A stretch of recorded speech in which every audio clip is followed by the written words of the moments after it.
नमस्कार, मैं student professor doctor अंतिमा आप सबका बहुत बहुत स्वागत करती हूँ आपके चैनल हिंदी नारी में। मेरे पास बीते दिनों से मुझे लगता है महीने में सबसे ज़्यादा एक प्रश्न जो आ रहा है वो ये कि असिस्टेंट प्रोफेसर बनने के लिए कितना पढ़ें या कितने घंटा पढ़ना चाहिए।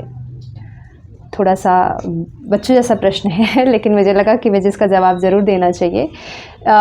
कितने घंटे पढ़ना चाहिए? एक्चुअली मुझे लगता है, जो तैयारी मैंने भी की है और मैं देखती हूँ लोगों को तैयारी करते हुए, कि असिस्टेंट प्रोफेसर बनने के लिए घंटा नहीं मैटर रखता है। ठीक है, मेरे हिसाब से जो चीज़ मैटर रखती है वो है टॉपिक। आप टॉपिक बेस्ड अगर पढ़ाई करोगे तो आप ज़्यादा प्रोडक्टिविटी दे पाओगे।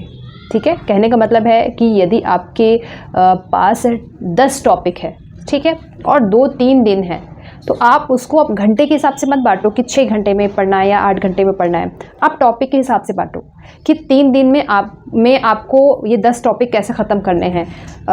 3 टॉपिक करके आप ख़त्म कर लोगे, या पहले 4 फिर 2 या 6, जिस तरह के आपका टॉपिक लंबा हो उस हिसाब से डिवाइड करोगे। तो सबसे पहले डिपेंड करता है जो टारगेट बना रहे हैं वो टारगेट के हिसाब से आपको कितना पढ़ना है वो देखो। और मैं हमेशा कहती हूँ शेड्यूल थोड़ा सा टाइट रखना चाहिए, क्योंकि हमारा मन जो होता है ना वो एक्चुअली में बहुत चंचल है और हम उसमें स्पेस खोजने लगते हैं। अपना टाइम टेबल, अपना स्केड्यूल बनाते हुए वक्त भी हम उसमें अपने स्पेस खोजने लगते हैं। वो स्पेस मत दीजिए, वो तो आप अपने आप को खुद ही दे लेंगे। हमेशा टाइम जो है वो अपने आप को बहुत बाउंड करो। ठीक है, शेड्यूल टाइट करो और टॉपिक अधिक से अधिक लेने की कोशिश करो। ठीक, अगर आपकी कैपेसिटी 2 टॉपिक की है तो आप सोचो ये 3 टॉपिक मैं एक दिन में ख़त्म कर लूँगा। उसके बाद देखो पढ़ने का घंटा अपने आप ही बढ़ जाता है। ठीक है, तो घंटा नहीं मैटर करता है। आप टॉपिक लेकर के पढ़ोगे तो मुझे लगता है कि आप ज़्यादा अच्छे से तैयारी कर पाओगे। लेकिन फिर भी कुछ लोगों के दिमाग की जो घंटी होती है ना वो घंटे पे टिक जाती है। तो अगर मैं घंटे के हिसाब से कहूँ तो नॉर्मल टाइम में, जब आपका अभी परीक्षा नहीं है, ना परीक्षा की कोई डेट है, ना फॉर्म भरा है, उस नॉर्मल टाइम में आप कम से कम 5 से 6 घंटा पढ़िए। वो जो होल टाइमर है, जो फुल टाइमर जो तैयारी कर रहे हैं, उनके लिए तो 6 घंटा कहीं नहीं जाना चाहिए। जब परीक्षा पास आ जाए या 2-3 महीना बचे हों या फॉर्म भर दिया है, ठीक है, फॉर्म भरने के बाद से आप ये आवर बढ़ाएंगे कम से कम 10 से 12 घंटे हो।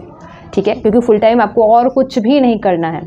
वो 10 से 12 घंटे आपने केवल अपने एग्ज़ाम को रिलेटेड दिया है और उसी को देना है। और मैं ये भी कहूँगी उस समय आप किसी और एग्ज़ाम पे फोकस ना करें, टीचिंग के भी अदर एग्ज़ाम पे फोकस ना करें। जैसे अगर आपने असिस्टेंट प्रोफेसर का एग्ज़ाम देना है और आपने फॉर्म भर दिया है या नोटिफिकेशन आ गया है कि एग्ज़ाम 2 महीने बाद होगा, तो अब आप बीच में असिस्टेंट प्रोफेसर के बजाय टीजीटी या पीजीटी इस पे भी फोकस ना करें, क्योंकि भले उसका एग्ज़ाम जो है वो ना हो।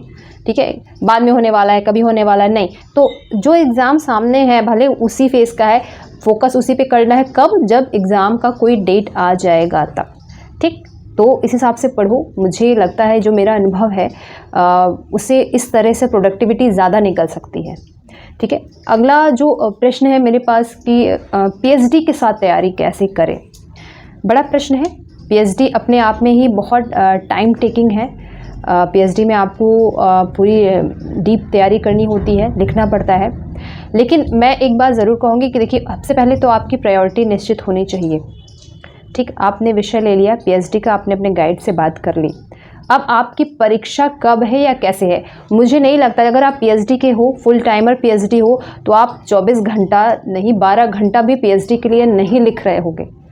आप उसमें से आराम से 3 से 4 घंटे रोज़, मैं नहीं कह रही हूँ अब आप होल टाइमर नहीं हो, ठीक, अब आपको 6 से 7 घंटे नहीं देना है, आपको 3 से 4 घंटे रोज़ देना है। उस समय जब आपकी परीक्षा की कोई तिथि निर्धारित नहीं है, उस समय 3 से 4 घंटा दीजिए, बाकी का पूरे टाइम अपने पीएचडी को दीजिए। वैसे चूंकि पीएचडी आप अपने ही सब्जेक्ट से कर रहे हो तो आपको कहीं ना कहीं वो हेल्प तो मिलेगा ही, हेल्प इन द सेंस कि आपको तैयारी में ना हेल्प मिले लेकिन कॉन्फिडेंस में बढ़ेगा।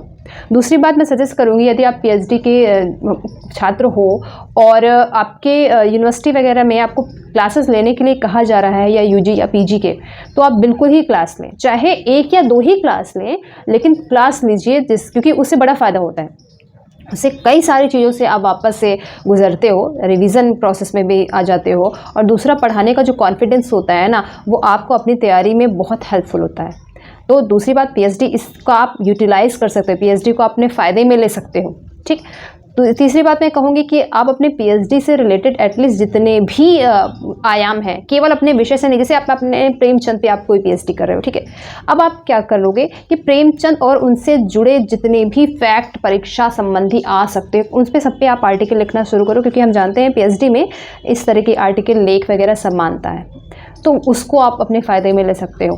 दूसरी बात, आपको नॉर्मल टाइम में तो 3 से 4 घंटा पढ़ना है ही। जब आपकी परीक्षा पास आने लगे, जब उसकी तिथि निर्धारित हो जाए, ठीक है, जैसे 2 महीने में पेपर है, उस समय आप यह आवर बढ़ा दोगे, 7 से 8 घंटे भी आप पढ़ाई में कर दोगे तो ठीक है। आपका जो गाइड है, आपके जो भी सुपरवाइज़र हैं, आप उनसे अपनी बात कह सकते हैं। इतनी छूट आपको आपका गाइड देता है कि आप परीक्षा के लिए अपनी तैयारी कर सकें, ठीक है। हाँ, काम जो आपका है वो प्रॉपर अगर होता है, जो आप पीएचडी में आप काम कर रहे हो वो अगर स्टेप बाय स्टेप कर रहे हो तो आपकी तैयारी में कोई बाधा नहीं आने वाली। हमने भी पीएचडी के साथ तैयारी करी है, लेकिन मैंने अपना काम जो है वो रेगुलर समय पर कर लिया है। हम क्या होते हैं ना, पीएचडी वाले बच्चे, हम सोचते हैं ना पीएचडी को एकदम ने साइड में कर दिया है और उसके बाद हम एक लग के तैयारी करना स्टार्ट कर देते हैं। और पीएचडी का हम सोचते हैं कि जब समय आएगा 3 साल बाद एक साथ लिखना शुरू करेंगे। अब वो एक साथ लिखना इतना बर्डन कर देता है ना आपके दिमाग में, तो आपका दिमाग ना ठीक से तैयारी में भी नहीं लग पा रहा है। तो ये चीज़ ज़रूर ध्यान दें कि बैलेंस बना करके चलना बहुत ज़रूरी होता है और बहुत आसान भी होता है। यदि आपके अंदर इच्छा है तैयारी करने की तो आप उसमें से 4 से 5 घंटा निकाल के तैयारी कर सकते हो, ठीक है। हम लोग अपनी पढ़ाई जारी रखेंगे। बहुत सारे फॉर्म आपके सामने आ चुके हैं, कई सारे फॉर्म आगे आने वाले भी हैं, तो अपॉर्चुनिटी बहुत सारी है। मिल करके तैयारी करेंगे। आप सभी को ढेर सारी शुभकामनाएं।